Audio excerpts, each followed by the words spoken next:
Oi, gente, tudo bem com vocês? Eu sou a Nadiessa, ginecologista. E eu sou Luciana Pérez, endocrinologista. Hoje é mais um episódio do nosso podcast do Hipotálamo Vagina, especial Dia dos Namorados, Luciana Pérez. Então, vai ser bombástico, né? E o título do episódio de hoje é Sexo Bom se Aprende. Como aumentar o prazer? Olha aí, hein? Tá prometendo. Nossa!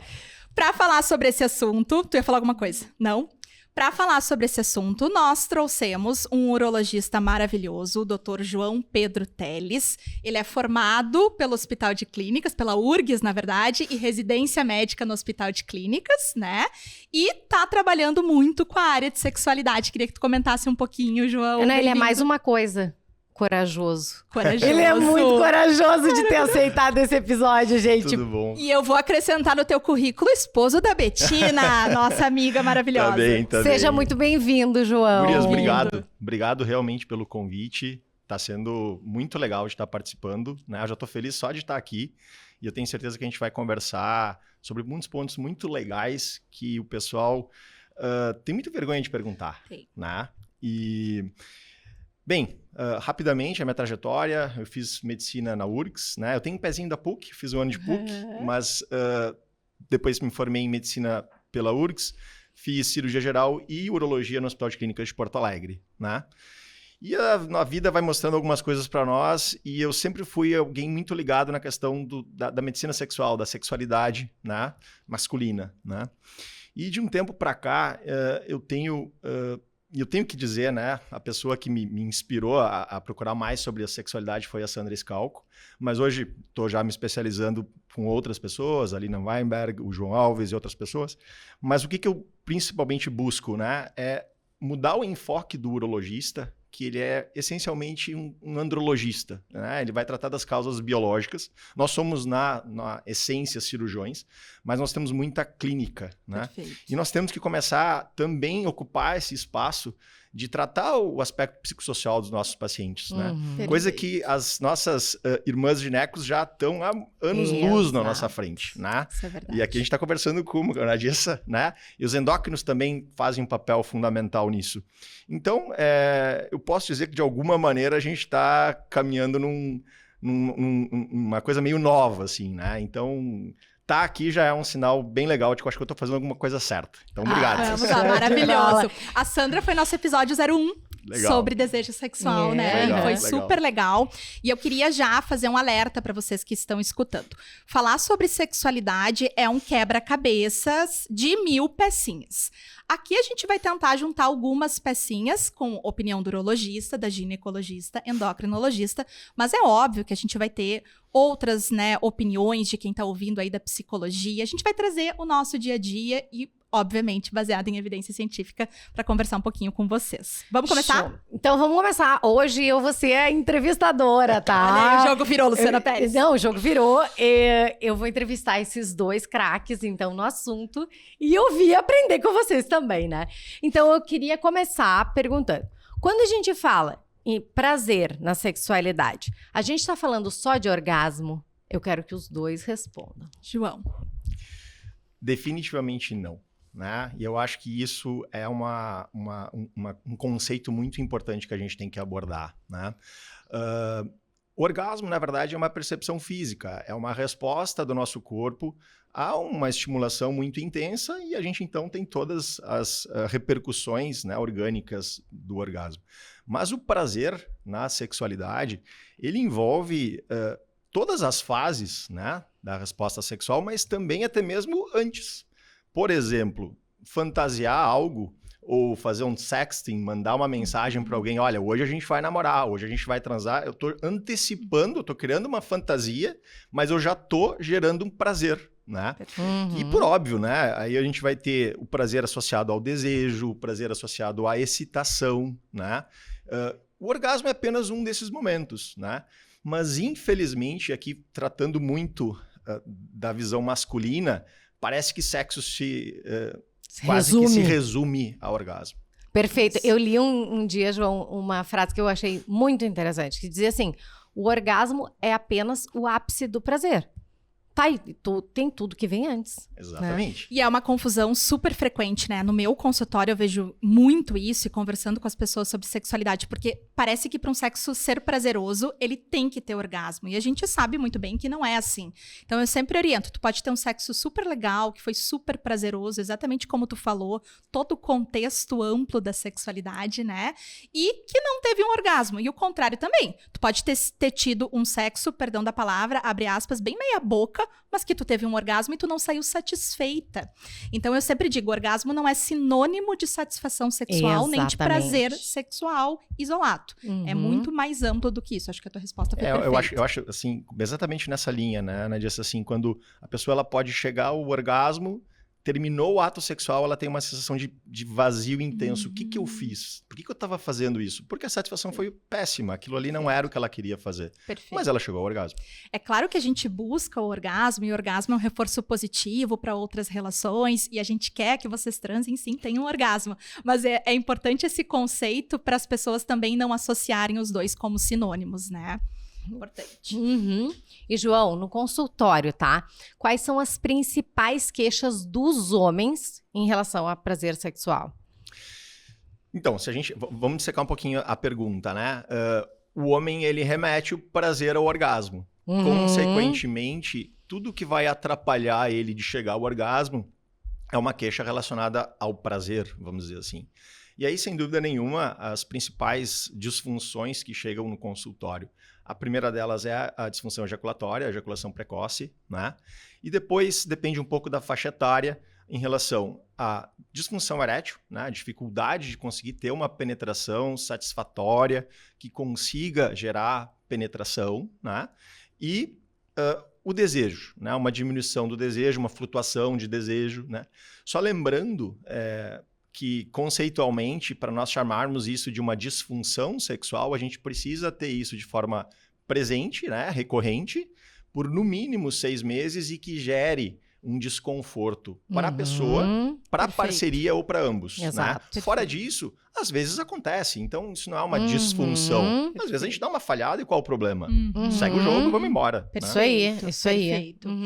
E eu tenho visto muito isso, João, trazendo a parte da gineco, né? Muitas parceiras relatam que os homens, os seus parceiros, estou falando aqui de casal hétero, tá?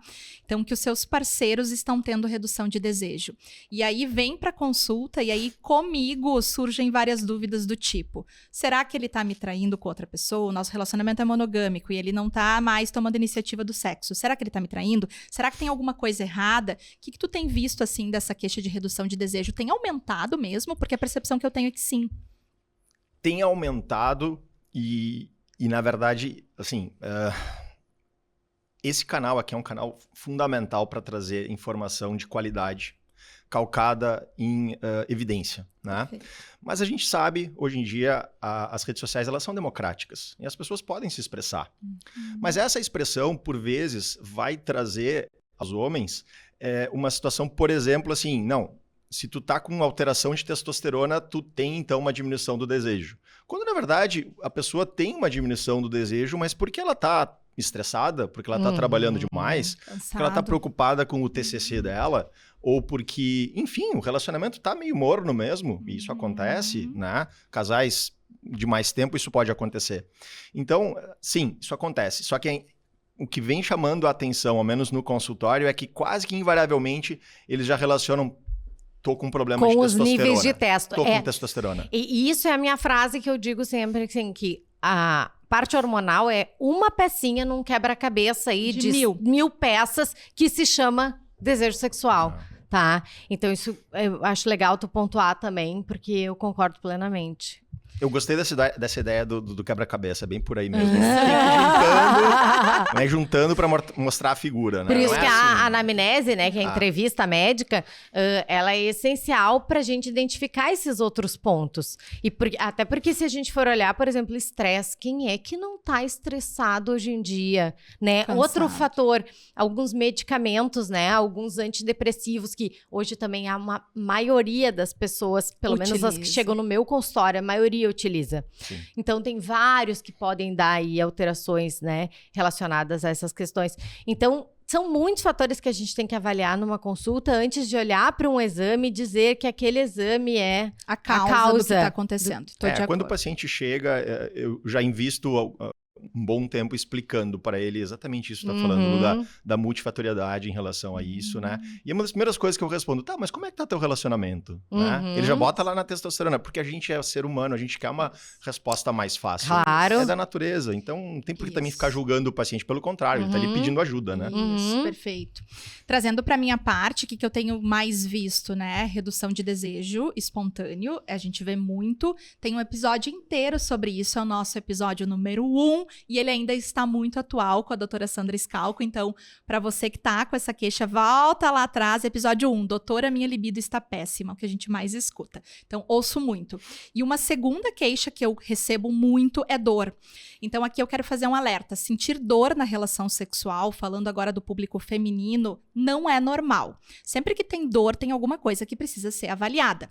Ou uma infecção, ou uma endometriose, ou um vaginismo, ou alguma outra causa que a gente vai ter que entender o que está acontecendo. Então, uma consulta é importante, com uma profissional treinada para fazer essa avaliação, uma boa anamnese, um bom exame físico, e a gente entender o que está acontecendo em relação a essa dor, tratar a dor, para que a pessoa não associe um ato sexual a um estímulo doloroso. Isso tudo cria um círculo ali, né, muito ruim relacionado à sexualidade para quem está sentindo dor. Então, sentir dor não é normal, procurem ajuda se vocês estão sentindo. E puxando, João, para o nosso consultório, o que tu falasse acontece exatamente igual para nós, tá?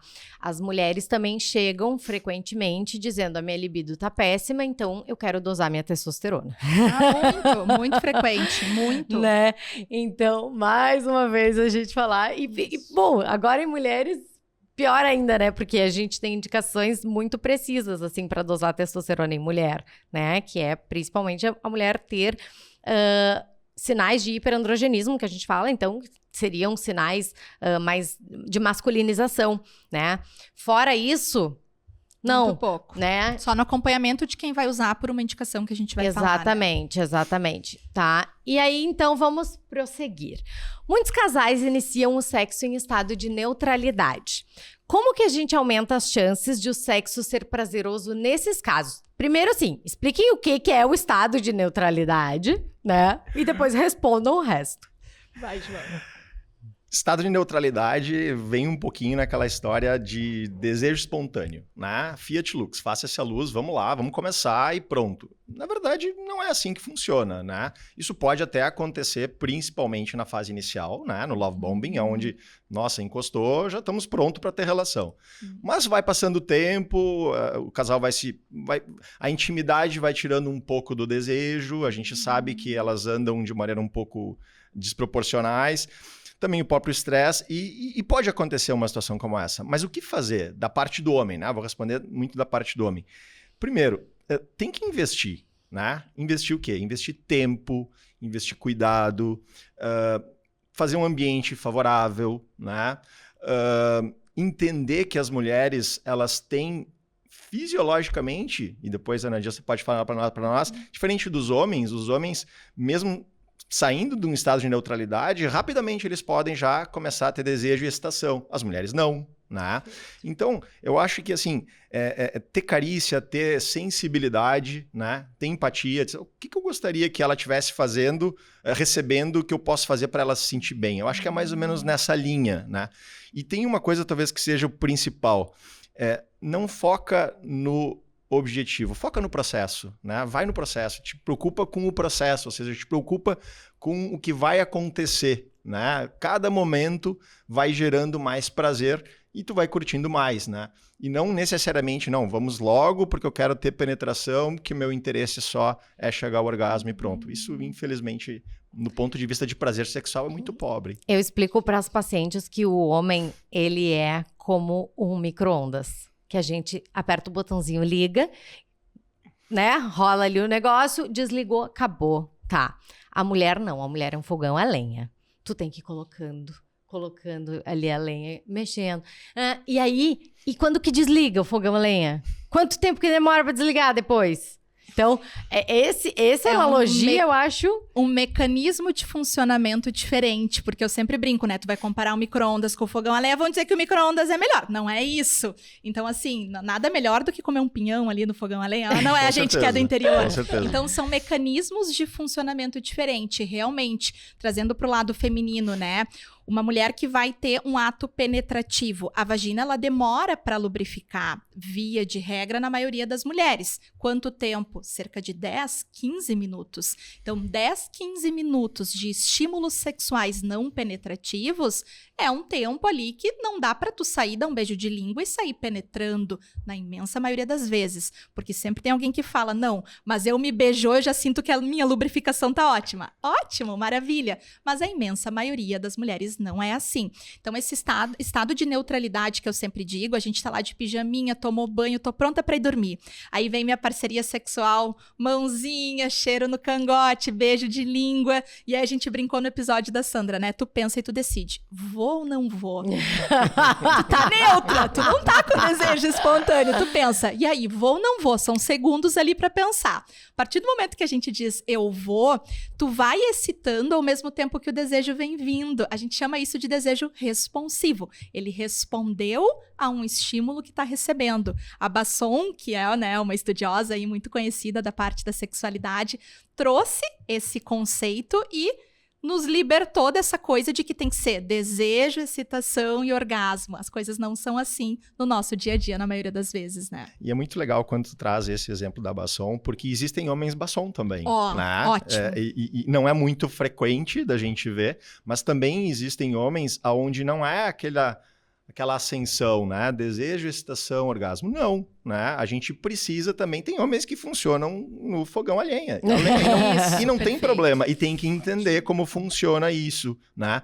Porque às vezes ele vai achar que ele tem algum problema porque ele é diferente dos demais. Não, a beleza tá exatamente na diversidade. Não é diferente, só é diverso. É diferente. É uma questão de funcionar de uma outra maneira, mas tem que se conhecer para poder fazer dessa forma. Perfeito. E uma outra coisa que eu vejo elas me trazerem muito, João, e trazendo em relação a isso. Às vezes, quando um dos dois ou o casal tá no estado de neutralidade, alguém toma iniciativa para iniciar o ato sexual e o casal vai. É muito comum, eventualmente, ali no início dos atos sexuais, ainda sem a penetração, algum momento que o pênis não tá com uma ereção, né, 100% ali para ter uma penetração, por exemplo. Eu queria que tu comentasse se isso é normal, não é normal, para tranquilizar as pessoas também, porque todo mundo acha que tu começou com uma ereção, tem que sustentar, ela tem que ficar 100% durante todo o ato sexual. E a gente não fala desse resgate do estímulo durante vários momentos ali do sexo. Isso é muito importante, né? Até porque é importante que a parceria fique estimulando o pênis, mesmo que o pênis não entre em ereção. O pênis ele pode permanecer sem estar em ereção, mas dando prazer. Principalmente se o homem está aberto a receber esse prazer. Porque ele vai estar com todos os receptores sensitivos prazerosos ligados. Não, eu não preciso estar, por exemplo, com a glande, que é uma das áreas mais... e o freio, né, mais inervadas. Ela só vai funcionar quando está em ereção? Claro que não. Ela vai estar funcionando também quando a gente tiver um estado de uma tumescência peniana, que é a dureza do pênis intermediária, né? Não o suficiente para ter penetração. Claro que quanto mais circulação, mais ativação de receptores, por óbvio, né? A gente vai dizer assim, um pênis em ereção plena, ele é mais sensível que um pênis, talvez, em uma ereção parcial? Com certeza. Mas se seguir investindo e principalmente se não bloquear, porque aí acontece muito com o homem, ele bloqueia. Tá dando errado. E esse tá dando errado gera uma ansiedade, e essa ansiedade, bem, aí vem uma resposta fisiológica, que é a inimiga número 1 da ereção, que é a adrenalina. E aí, bem, aí a gente tem um pouquinho de dificuldade de conseguir manter uma ereção. Né? Super importante essa tua fala, né? Porque eu percebo também que os homens, eles ficam muito com essa expectativa de que tenho que manter a ereção o tempo inteiro e se acontecer qualquer coisa que a minha ereção não tá 100%, eles já entram naquela coisa. Então... Guris, escutam essa parte. Escutem. Brinquem. O mais importante é isso. Maravilhoso. Não, perfeito. E agora, João, vamos falar sobre o corpo masculino, tá? O que o urologista gostaria que nós, mulheres, soubéssemos sobre a anatomia masculina para aumentar o prazer? Legal. aqui a gente pode dividir, assim, em duas seções, vamos dizer, né? As áreas erógenas, diretamente relacionadas à genitália masculina, né? E áreas próximas à genitália masculina, e áreas erógenas um pouco mais distantes, né? Então, assim, vai depender muito de como é a parceria, como é o casal, né? Se é um casal que tem uma comunicação aberta muito tranquila, isso é fácil de ficar dizendo, olha só, hoje vai um pouquinho mais desse jeito, vai mais daquele jeito. Quando isso não acontece, e é frequente não acontecer, dá uma de explorador, vai explorando, vai entendendo. No caso, né, passando a dica para as mulheres, vai explorando o corpo do teu parceiro, né? Pescoço, orelha, mamilo, face interna da coxa, são áreas que sim, podem gerar mais prazer. Claro, quando a gente vai para a região genital, o pênis, sem sombra de dúvida, é a área mais erógena do homem. E se nós tivermos que destacar um local, é a glande, principalmente o freio, né? O corpo do pênis também, ele é um pouquinho mais suscetível à pressão e movimento rítmico, né? E aí a gente vai, por exemplo, às vezes para as pessoas pensarem, mas e os testículos, né? Bem, os testículos, ele é meio ambivalente, né? Tem pessoas que adoram serem estimuladas na região testicular e tem pessoas que têm muita dor, muito desconforto. E tem até pessoas que essa dor, esse desconforto gera prazer. Então tem que entender um pouco. Né? Complexo. E aí, um pouco complexo. E aí, para final, assim, eu acho que é uma área que eu queria só fazer uma conceituação, né? Que eu vou falar agora da região perianal, né? E da próstata, tá? O períneo, que alguns chamam de ponto P, né? Também é muito erógeno, principalmente, por exemplo, a parceira pode estar fazendo sexo oral e fazendo uma leve massagem externa circular no períneo. Isso vai ajudar, porque faz alguma pressão sobre a próstata. Mas a região perianal e a região da próstata, que fica mais ou menos uns 4, 5 centímetros para dentro, né, da ampola retal, elas são muito estimuláveis, né? Mas tem uma coisa de sexualidade que é importante nós colocarmos, né? Orientação sexual é autodeterminada. Então, se a pessoa se diz eu sou heterossexual, é porque ela é heterossexual e ponto. Não se fala mais sobre isso.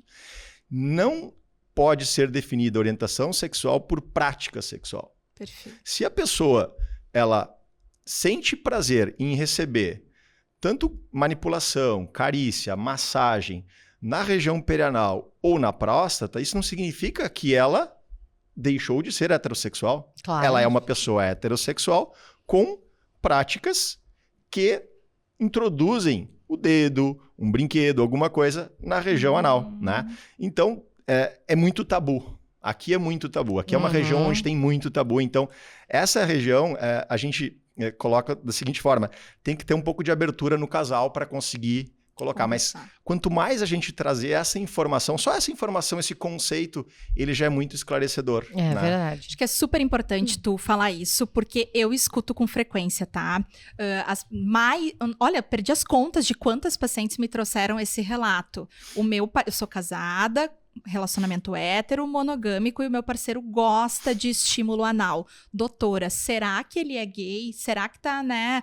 Enfim, tá normal isso? É normal ele sentir prazer, não sentir? Então, essa tua fala eu acho que é super importante, até porque a gente tem esse conceito todo de machismo que acaba impactando nisso também e privando muitas vezes o homem de explorar zonas que são ele poderia ter um super prazer. Exatamente, exatamente. É isso aí. Perfeito. E sobre a anatomia feminina, Nádia, o que a ginecologista gostaria que os homens soubessem, né, para aumentar o prazer da mulher? Maravilhoso. Então, a tua fala inicial ali, né, lembrando que a gente tem outros pontos erógenos além da região genital, é perfeita, né? Eu brinco que a gente pode ter um orgasmo só com, abre aspas, lambida de pescoço.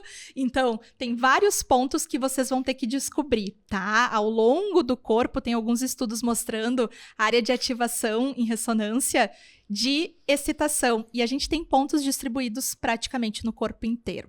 Descubram o que funciona para vocês.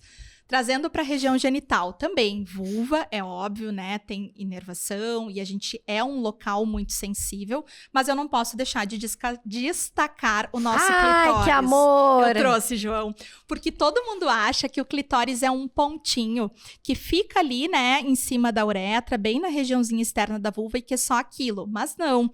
A gente tem toda uma estrutura de clitóris que vai internamente abordando ali, abraçando a parede vaginal anterior da mulher, a uretra, e que não é vista quando a gente olha para uma vulva e para uma vagina. Então, o clitóris ele é um órgão que a grande função dele é dar prazer. São muitas terminações nervosas que têm esse estímulo.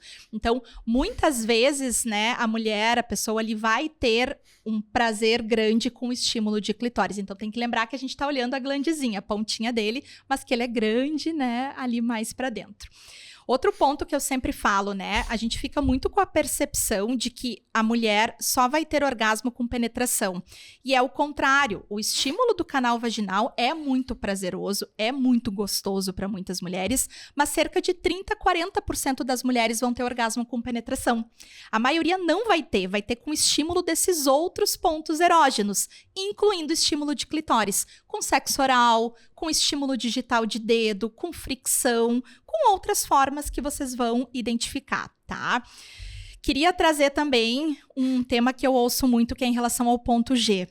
Existe ou não existe? Todo mundo procura o ponto G feminino, né? Fala-se muito aí de toys que vão estimular ponto G, ensinar o homem com o pênis na penetração a estimular ponto G.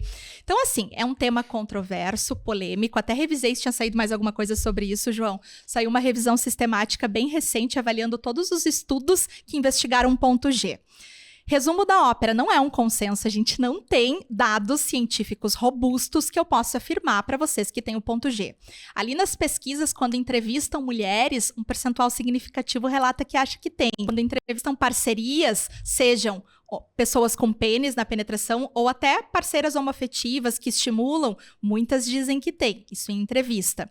Quando a gente vai lá ver exame de imagem ou dissecção de cadáver, aí é complexo, porque tem gente que diz que sim, a maioria dos estudos mostrou que não tem nenhuma alteração anatômica ali significativa.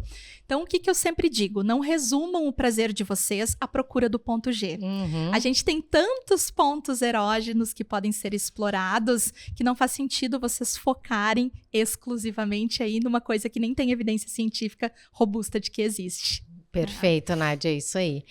João, existe uma posição sexual ou estímulo que potencialize o prazer masculino? Sim, existe.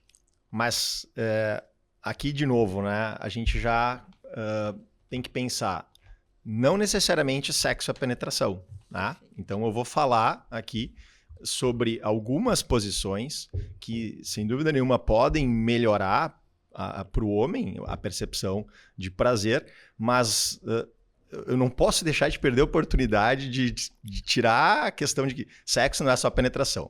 Dito Perfeito. isso, né?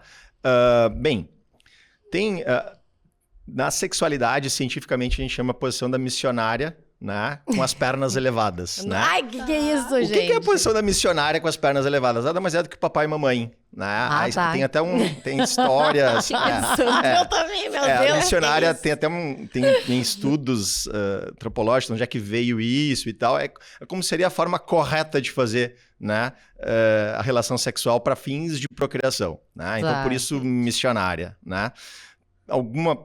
Depois teve alguma coisa em relação a Kinsey, né, que foi um grande estudioso de sexualidade.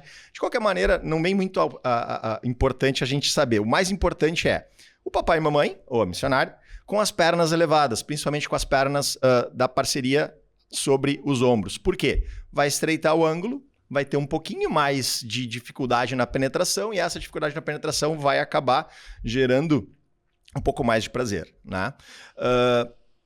A gente tem que levar em consideração também não somente o aspecto do prazer da região genital, mas também o prazer do erotismo, de olhar a cena sexual em si. Né? Daqui a pouco, se eu tenho um pouco mais de contato íntimo ou se eu tenho uma percepção melhor da cena sexual, aquilo me gera mais prazer também. Então, Por exemplo, dog style, né, ou de 4, né, com um parceiro por trás. Ele, além de ter uma das posições que tem maior profundidade, né, ele também tem uma pressão maior sobre a glande e ele consegue visualizar a parceira como um todo. Né? Já a posição de cowgirl ou vaqueira é o contrário, né? Ele vê a parceira, ele está deitado de costas e a parceira vem por cima dele. E ele também, aqui, ele vê um outro ângulo da parceria, que pode excitar ele mais, né? Principalmente em relação às mamas da parceira, um contato visual mais próximo, né?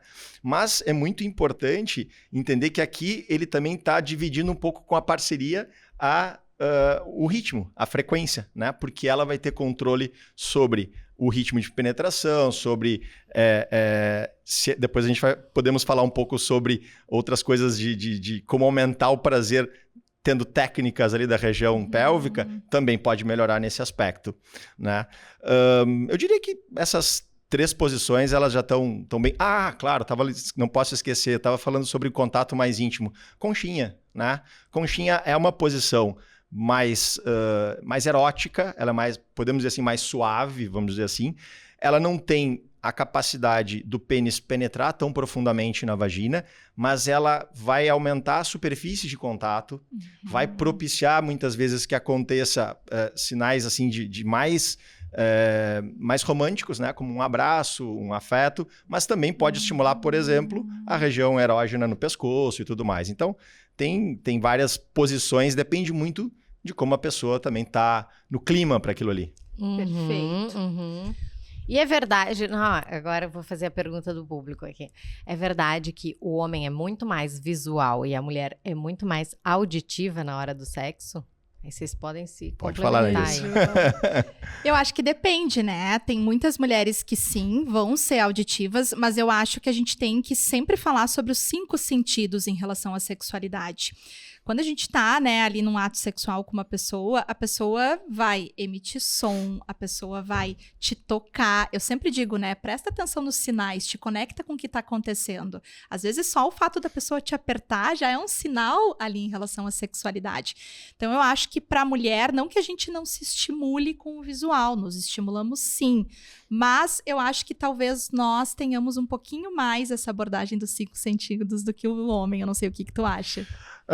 Eu acho que sim. Eu acho que o homem ele acaba sendo mais visual, né? Até porque a gente não pode esquecer também do que ele traz de estimulação, né? E aqui a gente tem que levar um pouquinho de pornografia junto, né? Então ele tem essa bagagem que ele traz e a pornografia ela pode ajudar muito, muito. Mas ela também pode trazer alguma dificuldade, né? Alguns problemas para os casais. Nem mesmo para a pessoa com um relacionamento mais fixo pode ter dificuldade até mesmo de ter isso. Então o homem ele é mais visual porque ele tem mais estímulos visuais também carregando com ele. Desde sempre. E às vezes ele é até surpreendido, por exemplo, com algumas coisas mais auditivas. Eu vou muito na linha do que a Nadia falou, né?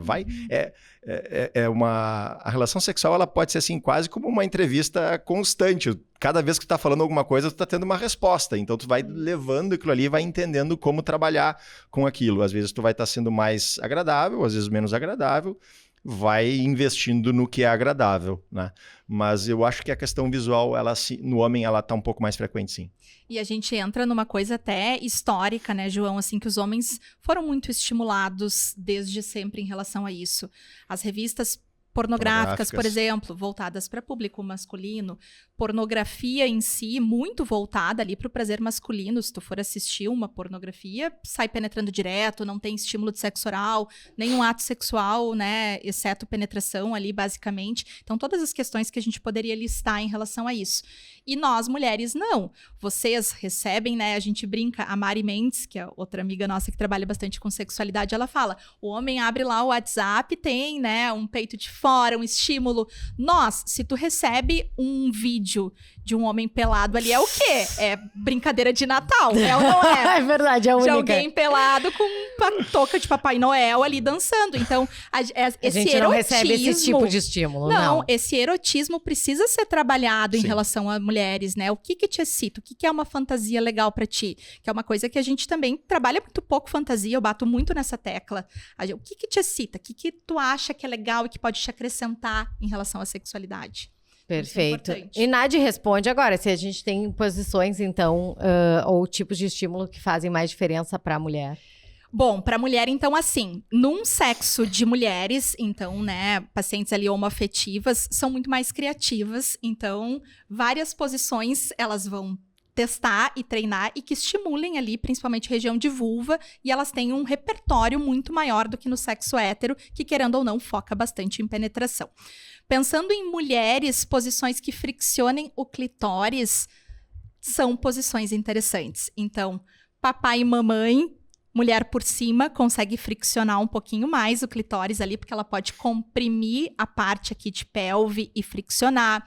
Qualquer posição que a parceria tenha acesso, pensando em penetração, à região de clitóris. Então, posição de cavalgada, falando num sexo hétero que o parceiro consiga, ou a própria pessoa, a própria mulher consiga estimular o seu clitóris, também são posições interessantes.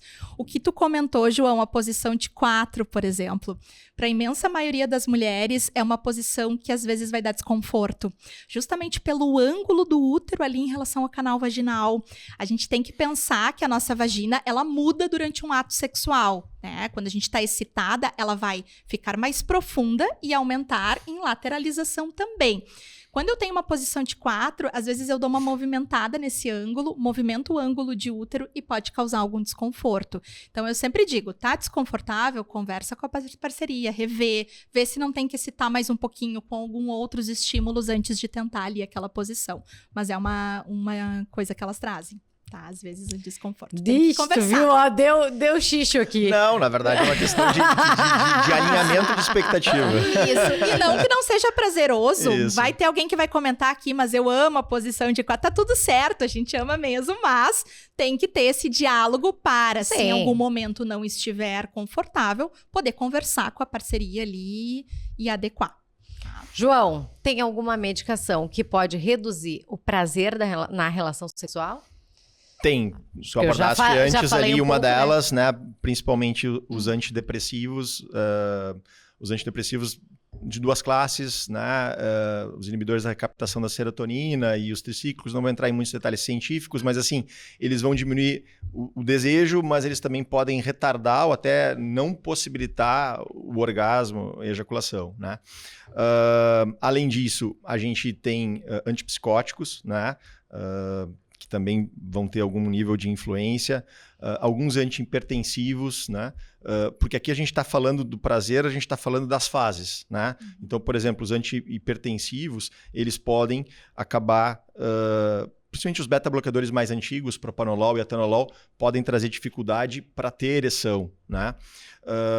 Medicações ansiolíticas, elas têm a tendência de serem depressoras do sistema nervoso central, consequentemente tendem a diminuir desejo, tendem a diminuir também nível de excitação, né? Outra coisa que vale a pena a gente conversar, opioides, né? Muitas vezes as pessoas podem ter dor crônica e usar opioide por alguma razão. Homens que se utilizam de opioide, eles podem suprimir a testosterona e aí diminuir o seu desejo, né? Sem contar que o próprio opioide em si também é um supressor. Então, existem, né, algumas medicações, por isso é muito importante, né, quando a gente vai atender um paciente, fazer uma boa anamnese, uma boa entrevista, saber se ele não está usando alguma medicação, porque pode estar ali o problema dele. João, eu vou te fazer um pedido. Claro. Que não estava na pauta. Ai. Fala sobre a finasterida. Falo. Bem, a finasterida, assim, o que a gente precisa entender sobre os inibidores da 5-alfa-redutase, né? São medicações que ajudam, né, na dose mais adequada para o crescimento benigno da próstata, né? elas podem sim diminuir o desejo sexual, né? A gente sabe disso. O que fica difícil, às vezes, de no consultório determinar até que ponto foi exclusivamente por causa da finasterida ou da dutasterida ou não, né? E claro, quando a gente encontra uma bula de remédio no Brasil, onde é, na verdade, um contrato unilateral, dizendo, se acontecer qualquer coisa, nem vem atrás de mim, que eu não tenho nada a ver com isso, isso pode potencializar, né? Mas o que eu, como alguém que cada vez mais se interessa em sexualidade, né? Eu não vou nem tanto ao céu, nem tanto à terra, né? Eu nem demonizo, mas eu também não digo assim, pode usar sem problema nenhum. O que eu quero dizer, por exemplo, existem opções... Se o meu interesse, né, é tratar uma obstrução infravesical, ou seja, uma dificuldade que o paciente tem por causa de uma próstata que está crescendo e tal, eu tenho que levar em consideração que isso pode afetar a sexualidade dele. E eu tenho possibilidades de tratar isso de maneira mais definitiva do ponto de vista cirúrgico, né? E eu acho que isso tem que ser muito bem conversado com o paciente, né? Ao mesmo tempo, não necessariamente se ele vai usar os inibidores, ele vai ter queixas sexuais. Porque daqui a pouco ele já tem com isso antes. E aí vale a pena, é importante a gente ver o seguinte, como é que era a tua vida sexual antes? Daqui a pouco a vida sexual não era boa. Eu não sei se era nesse link que tu queria que eu falasse. Sim, não, eu queria, porque hoje a gente vê muito uso da finasterida por conta de queda de cabelo, né, masculina. Não, aí 1 miligrama, não, 1 miligrama de finasterida, tu querer colocar 1 miligrama de finasterida como responsável pela queda do desejo sexual, puxa, na minha concepção, demais. É forçar muito a amizade. É isso que eu queria. É forçar muito a amizade. Olha, 1 miligrama de finasterida, tu dizer que a pessoa... desculpa, talvez, assim, eu fui mais para a área da hiperplasia prostática benigna, que a gente acaba vendo mais. Mas 1 miligrama de finasterida, dizer assim, puxa, minha vida sexual virou um inferno depois que eu comecei a usar 1 miligrama de finasterida, gente, desculpa.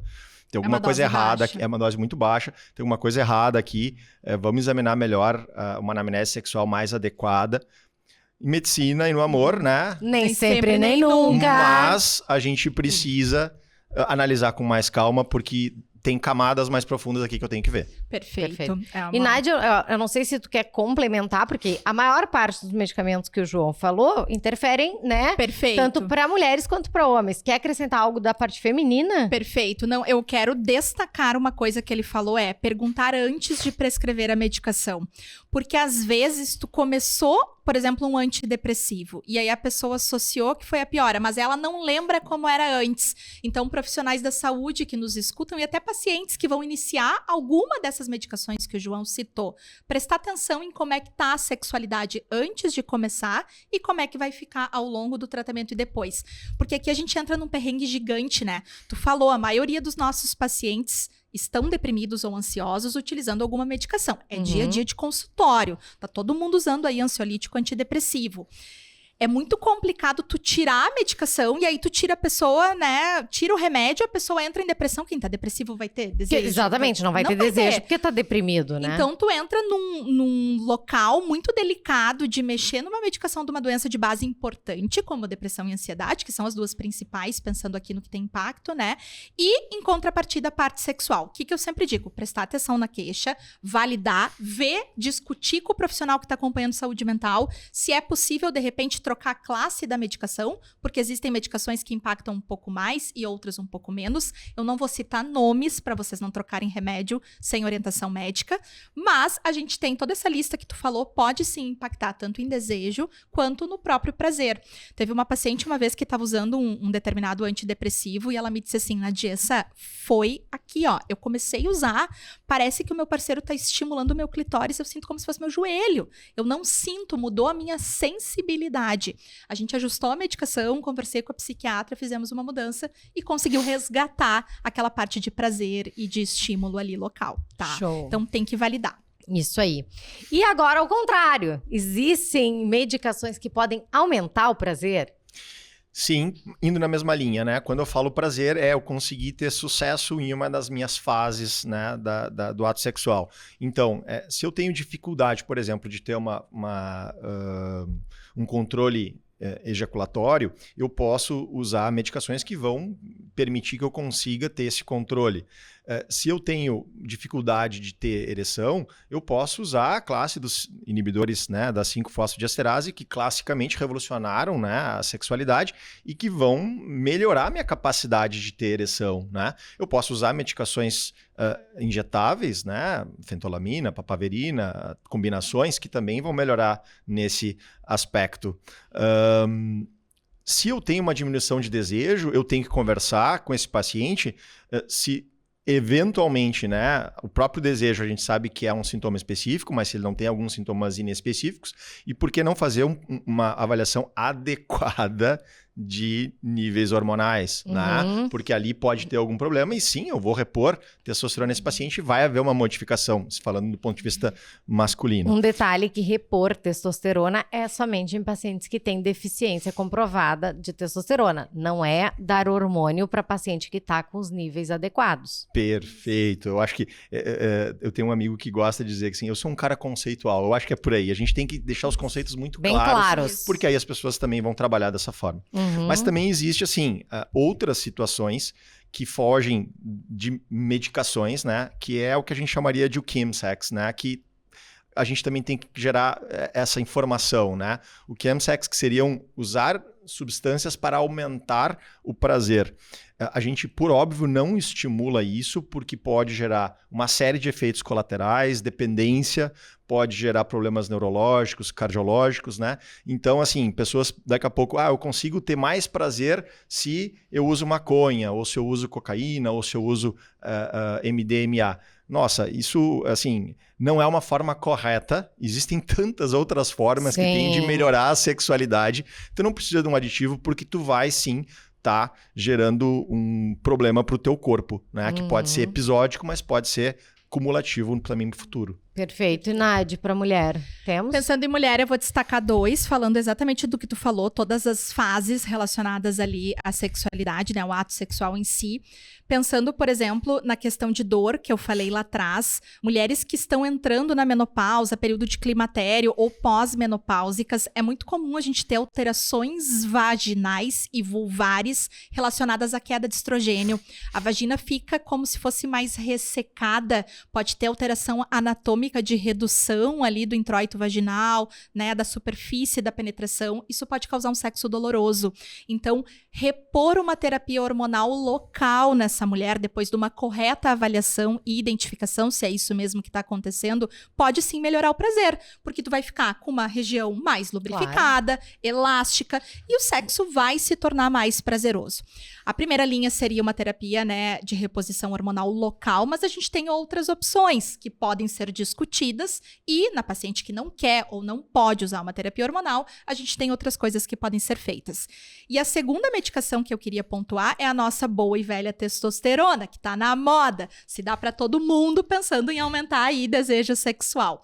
A grande indicação da reposição de testosterona hoje, baseada em todos os guidelines que trabalham com isso, é mulheres que estão ali nesse período de climatério, então transição de menopausa ou até pós-menopáusicas, e que têm desejo sexual hipoativo, excluindo-se todas as outras causas. O relacionamento tá legal, não tá com dor ali na relação, não tem alguma outra coisa que possa estar impactando, então uma boa anamnese, um bom exame físico, alguns poucos exames complementares, não é a tabela periódica que vai determinar isso, são alguns poucos exames complementares, e aí tu vai fazer a prescrição.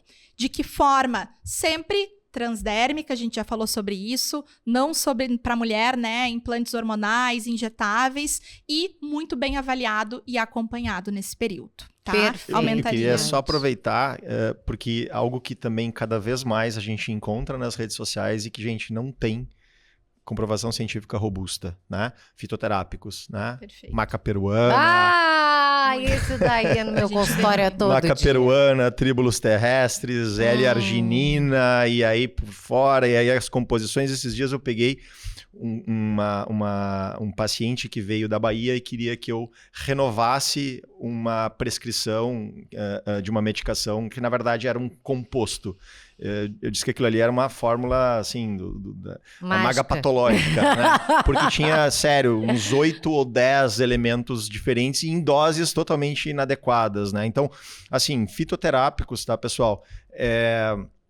Aqui a gente não está fazendo uma defesa da alopatia ou da fitoterapia, nada disso, mas ao menos eu estou falando por mim, não pelo episódio das gurias, assim, a gente tem que trabalhar com evidência científica, Perfeito. tá? Eu trabalho com evidência científica robusta, então eu não tenho evidência para indicar isso, né? Em doses dentro de um limite de segurança, bem, cada um sabe o seu corpo. Eles têm autonomia, né, Tem João? autonomia. Tu tá no lugar certo de evidência científica, tá? Nós também. Tu sabe que eu vou pegar o gancho. Eu tive mais de uma paciente, um número considerável, que me trouxe um lubrificante vindo aqui da região Mercosul, que se chama Chapa Chana, que é com maconha. Tu te lembra disso? Lembro. Nossa. É um lubrificante com maconha, se chama... Até o nosso staff viu aqui, tá? Se chama Chapa Chana e na caixinha de alguns deles dizia assim, aumente seu prazer. E aí ela me perguntou, né? Elas sempre trazem, perguntam. Primeiro eu ri, porque eu nunca tinha visto, eu achei engraçado o nome, vocês vão me desculpar. Não, o nome é. O nome é criativo, o Foram marketing foi bom. Foram O criativos marketing no foi nome, bom. não há dúvida. E aí eu disse assim, olha, não tem nenhuma evidência científica sobre isso, até vou dar uma revisada, mas duvido que tenha. Revisei, realmente não tinha. Falei, eu te sugiro não usar, pensando em absorção de mucosa, mas olhando pra ti, eu tô vendo que tu vai usar, entendeu? A gente conhece as pacientes. Se tu for usar, tu tenha bom senso, tu tenha autonomia pra isso. Não vai colocar o lubrificante inteiro lá dentro, num negócio de chapachana, que eu nem sei o que tem ali, na tua mucosa, né? A cara da Luciana é ótima, ela vem com legenda no rosto. Bom senso, tu tem autonomia pra fazer. A minha recomendação médica é, não use. Mas se tu for usar, tu me conta na próxima consulta. É isso aí. Vamos falar de ejaculação precoce. Acho que é um tema realmente importante. João, fala o que é a ejaculação precoce e por que acontece. Bem, é super importante, né? A nossa disfunção sexual mais presente nos homens, né? Nada mais é do que a impossibilidade, a incapacidade de controlar, né? Chegar ao orgasmo. E isso vai gerar, necessariamente, vai gerar ao paciente, à parceria ou a ambos, um nível de sofrimento, de satisfação, de angústia, né? Quando a gente vai falar de ejaculação precoce, a gente tem que entender que a gente precisa dividir ela aqui. Desculpa, pessoal, vou ter que ser um pouquinho acadêmico, mas só para entender rapidinho, tá? Muito se fala, tá, mas qual é o tempo? Afinal de contas, qual é o tempo para eu ter ejaculação precoce? Depende. Né? Resposta meio de advogado, depende. Mas o que eu quero dizer, assim, se eu estou falando de ejaculação precoce primária, que é aquela pessoa que nunca conseguiu ter controle adequado, até aqui depende, né? A gente vai ter a ISSM, né? A International Society of Sexual Medicine fala em 1 minuto. Já a Associação Americana de Urologia fala em 2 minutos, né? Quando a gente vai falar de ejaculação precoce secundária, que é aquela que a pessoa ela nunca teve esse problema e daqui a pouco ela adquiriu, né? Aí eles têm um consenso, eles falam assim, qualquer coisa que chegue menos que 2 a 3 minutos, mas aí olha como vem a situação, 2 a 3 minutos de quê? Do período que começou a haver penetração. E aí, como as coisas elas precisam evoluir, né? O período esse de estabelecido, ele leva em consideração uma sigla chamada IELT. E o IELT é nada mais que é Intravaginal Ejaculation Latency Time. Mas quem é que diz que somente quem tem penetração intravaginal vai ter ejaculação precoce, né? Quem tem relações homoafetivas, ela pode ter ejaculação precoce, tanto faz. Mas o conceito já está ali. Tudo bem. Mas só para dizer que a gente tem que evoluir muito ainda nisso, né? Ótimo. É uma questão muito conceitual ainda, né? De toda forma, o que a gente precisa entender? A gente precisa entender que esse paciente, ele precisa ser bem acolhido, né? Porque não vou ter causas tanto físicas, orgânicas, como causas psicossociais. Nas causas físicas, eu preciso descartar, por exemplo, o hipertiroidismo. Não é muito frequente, mas pode acontecer, né? Eu preciso descartar que esse paciente não tenha... As causas físicas, infelizmente, são as menos frequentes. Por que elas são menos frequentes? Porque elas seriam mais fáceis de tratar, muitas vezes, né? Mas assim, eu posso ter um paciente pós-prostatite, pós-uretrite, né? também pode ter esse tipo de situação, né? Mas normalmente são causas psicossociais. E aí nas causas psicossociais elas são diversas, né? Desde uma inexperiência sexual, a pessoa ela não tem uma vida, nunca teve uma vida sexual muito plena, ela não se conhece, né? E ela tem dificuldade realmente em conseguir perceber os sinais. Olha, eu vou chegar quando já chegou, já foi embora, né? Uma outra coisa, às vezes isso pode ser por causa de, muito frequentemente, inclusive, por ansiedade. Talvez se eu tivesse que denominar o vilão número 1 da questão psicossocial é a ansiedade. E junto com isso o estresse, né? E ansiedade e estresse no mundo moderno, bingo, tá toda hora. Todo mundo, né? Então por isso que a gente tem de 20% a 30% de prevalência na população masculina. Eita, não né? sabia que era tão alta. Porque elas têm, as pessoas têm ou terão ao longo da vida, né? Por isso prevalência, né? E não incidência. Exato, é altíssimo. E também pode ter, assim, experiências ruins, né? Da parte sexual, dificuldades com a parceria, também pode gerar isso. E aí, gente, por favor... e é difícil isso, eu falo agora para os profissionais de saúde médicos, né? Primeiro perguntem sobre a sexualidade dos seus pacientes, eu acho que isso é a coisa mais importante. E uma vez determinando isso, vejam se esse paciente ele tem interesse exclusivamente em tratar com medicação ou se ele não quer fazer também a terapia sexual. Porque a ejaculação ela é um tratamento sintomático, ela não vai tratar as causas. E daqui a pouco eu tenho causas que não vão ser melhoradas, quase nunca vão ser melhoradas com a medicação, né? Então é isso, é um problema de saúde pública do ponto de vista de medicina sexual. Perfeito. E o que eu sempre falo, né, João, é óbvio que a gente sempre quer que todo mundo tenha treinamento, busque treinamento em relação à sexualidade, mas se por algum motivo tu ainda não teve esse treinamento, primeiro busca, tá? Mas ainda não tenho, pergunta, encaminha para alguém de confiança se precisar, valida a queixa, né? Que bom que tu tá me contando isso em consulta, vou te encaminhar para uma pessoa que trabalha com isso. Acho que isso é muito importante. E eu vou te perguntar uma coisa também bem do dia a dia.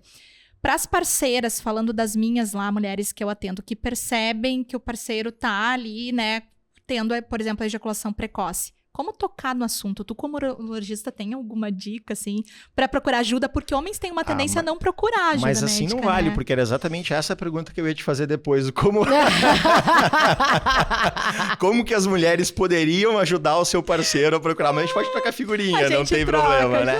Eu acho que o principal aqui é mostrar, né, que ela tá interessada que ele melhore, porque ela tá vendo esse sofrimento dele. Né? Não ter um julgamento, não ter um diálogo de julgamento. Pelo contrário, ter um diálogo de acolhimento. Acolhedor, tu é meu parceiro. Eu gosto de ti por tudo. Isso aqui é só um pequeno detalhe que a gente vai conseguir transpor, que tem como resolver. Né? Agora, se a gente leva isso ao fim e ao cabo, infelizmente, às vezes chegam no consultório pacientes que acabaram o seu relacionamento. Por quê? Porque não buscaram. O tempo médio de um paciente em ejaculação precoce para procurar ajuda é de 2 a 3 anos. Eita, nossa. Eu tô falando aqui de ejaculação precoce, claro, secundária, né? Mas assim, a primária, às vezes ele começa quando tem a sua vida sexual iniciada e vai chegar com 20 e poucos anos, 30 anos, e ele nunca conseguiu, por exemplo, ter um relacionamento mais duradouro por causa disso. Que coisa, né? Muito impactante. O que é edging e como essa técnica pode ser usada para prolongar o prazer? Edging, na verdade, é uma técnica que precisa ser desenvolvida, ninguém nasce sabendo, né? Aonde a gente vai estimulando, ou seja, se a gente for pensar na curva de resposta, a gente vai do desejo, excitação, e quando a gente vai chegando próximo ao orgasmo, a gente, vamos dar uma paradinha, volta um pouquinho, e aí eu vou de novo da excitação ao orgasmo, e assim eu vou fazendo sucessivamente. Não né? sabia que tinha então, esse termo. É como se eu fosse assim, eu tô enchendo a bateria, eu tô carregando a bateria, para depois dar uma salva de canhão mais legal, né? Assim, fogos de artifício ainda melhores, né? E por que o edging pode ser tão importante? Primeiro, paciente que tem ejaculação precoce, uma das formas clássicas de tratamento, além, obviamente, de entender todo o contexto psicossocial desse paciente, ele precisa, na grande maioria das vezes, lançar a mão do edging, né? Entender como funciona isso para ele, né? Como é que ele vai, através da masturbação, né? Então, como é que ele se masturba? Como é que ele tem que, quais são as técnicas adequadas? Ele masturba apenas com 2 dedos, com 3 dedos, com a mão inteira, né? Então, ele tem que ir simulando e aprendendo. Ele tem que conhecer o corpo dele. Infelizmente, não conhecem, né? E o que isso pode fazer? num caso de quem tem ejaculação precoce, pode mudar a vida. Mas quem não tem, pode fazer edging também? Claro, não só pode, como deve. Porque vai desenvolver tu vai tendo uma percepção maior de sensibilidade, né? Tu vai curtindo mais o momento, claro, porque tu tem que ir entendendo aquele momento. E aí, agora que a gente tá falando não só na masturbação, mas sim no próprio ato sexual. Só que tem que ter consentimento, claro, né? Ah, não, tu vai parar agora? Não, calma que nós estamos treinando. Vamos devagar, entende? Tem que ter essa conversa. E a gente sabe, tá, que o edging, isso já tem embasamento científico, tá? As coisas que a gente está comentando, eles vão prolongar o período, né? Ou seja, a pessoa não vai ter ejaculação tão rápida, ela vai ter mais sensibilidade, principalmente se fala que os orgasmos vão ser orgasmos mais intensos, né? Então a pessoa pode desenvolver algo que até então ela achava que ela tinha um orgasmo intenso. Não, ela começou a ter depois que ela começou a desenvolver o edging. Assim como outras técnicas, né? Por exemplo, terapia tântrica é outra que desenvolve tu conseguir ter mais percepção do teu prazer, né? A atenção plena, mindfulness e tudo mais. Mas o edging é uma dessas técnicas. E o pompoarismo, Nádia, também? Vou falar do pompoarismo, mas antes deixa eu só fazer um adendo dessa parte. Posso? Por favor. Tá. Os dois temas importantes, tá? Pensando nisso, vou pular para uma das dicas que eu acho que faz todo sentido. Várias mulheres me dizem, por exemplo, que começam o roteirinho sexual, porque a maioria dos casais tem um roteirinho, né? Um passo a passo ali do que se faz. Por exemplo, a gente começa com sexo oral, e depois a gente vai pra penetração, pensando no casal hétero, e aí, né, termina a relação. Bom, é muito comum a mulher ter o orgasmo ali no primeiro estímulo de sexo oral, e aí vai pra penetração, e a penetração não é tão prazerosa. Eu não gosto de penetrar, por mim nem teria.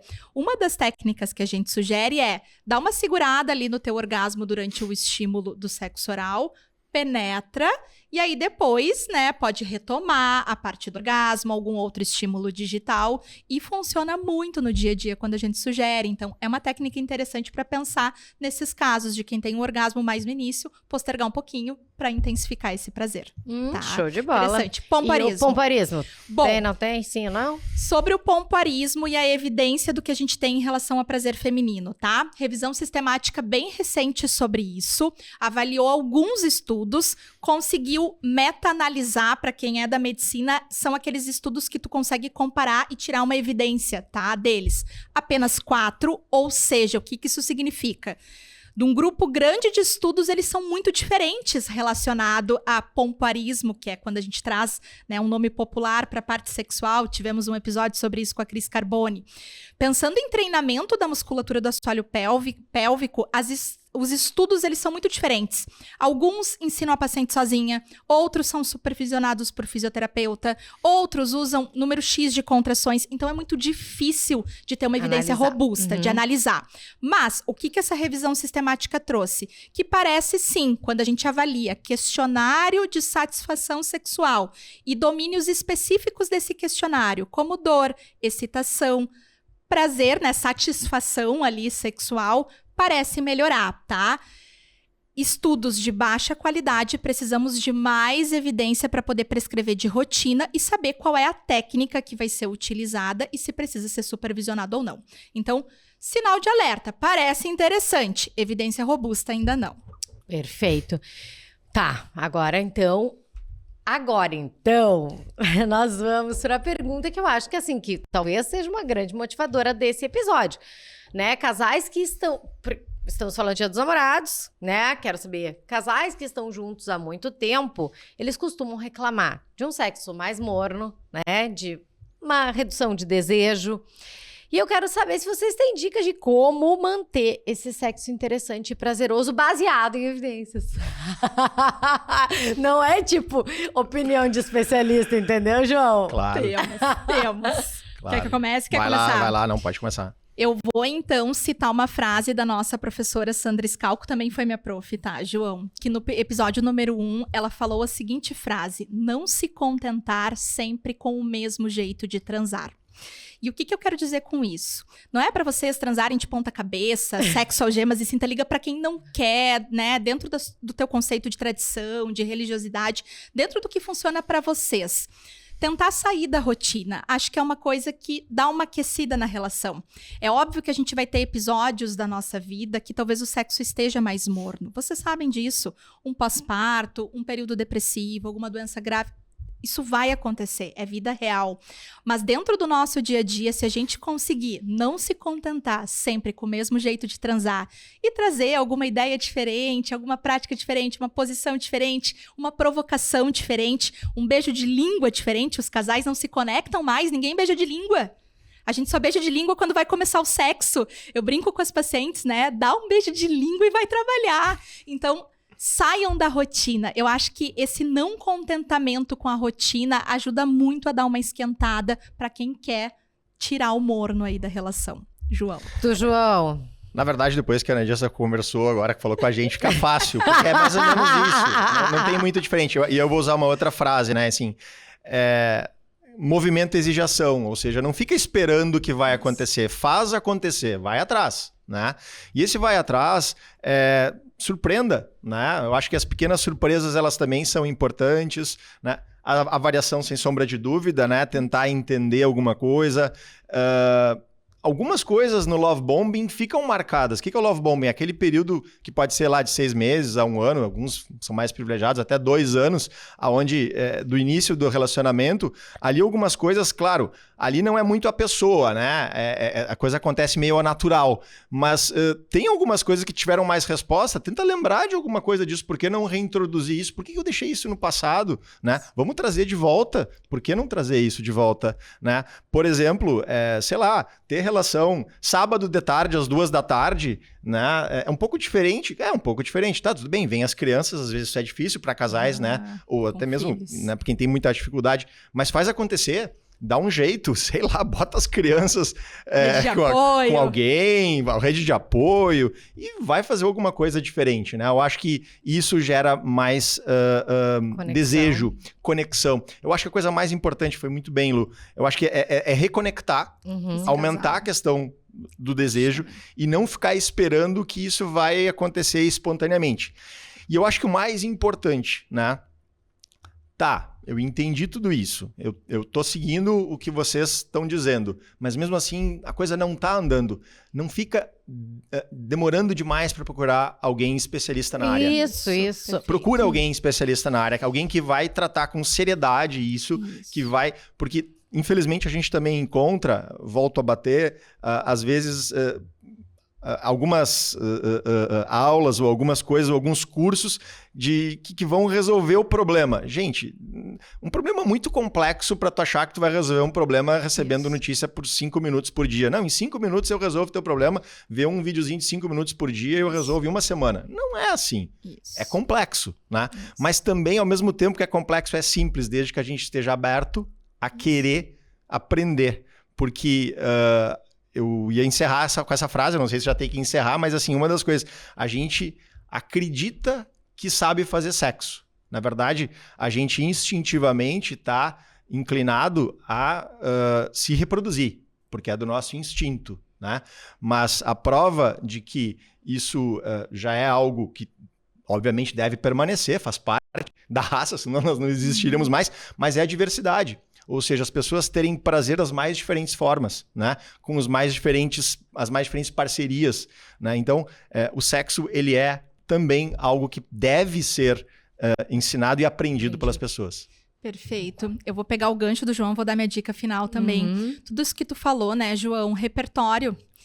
Como tudo na vida, nós somos pessoas que aprendemos. Esse é o nosso grande diferencial como seres humanos. Então, na sexualidade é a mesma coisa. A gente fez uma provocação lá com o título do episódio, né? Sexo bom se aprende. Poderia ser até uma interrogação para vocês. O que vocês estão aprendendo em relação à sexualidade de vocês? Vocês sabem o que a parceria gosta e prefere? Às vezes a gente tem dificuldade de diálogo. Como é que a gente vai ter esse diálogo? Tem casais que são mais abertos, mas tem casais que não conseguem tocar nesse assunto. Como é que esses casais vão identificar o que a parceria gosta, prefere, o que ela gosta médio ali às vezes, por exemplo. Então, comunicação é uma dica importante. Procurar ajuda, como tu falou, alguém treinado.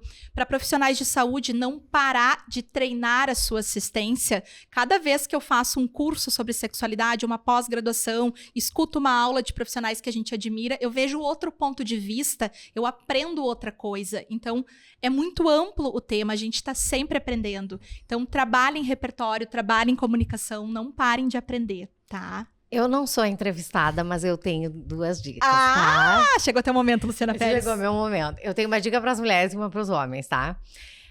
E aí vocês podem complementar. Então, a minha dica para os homens é a seguinte: preliminares não começam na cama.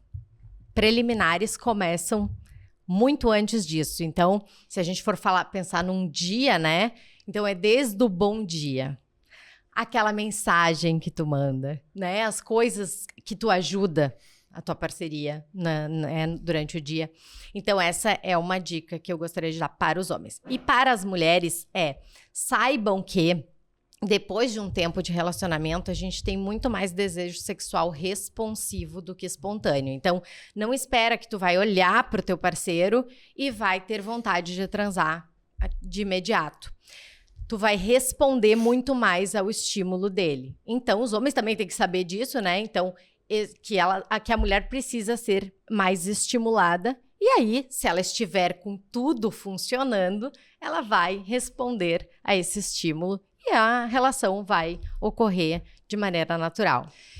E abra espaço na sua agenda para sexualidade. Quem não se coloca na própria agenda, vive a agenda dos outros. Eu acho que eu ia finalizar da minha parte só com isso, né? A gente é cada vez mais instigado a evoluir profissionalmente, a evoluir na família, a evoluir socialmente. Mas por que a gente não quer evoluir sexualmente falando? Por que a gente não vai atrás de informação, se conhecer, de informação e tudo, né?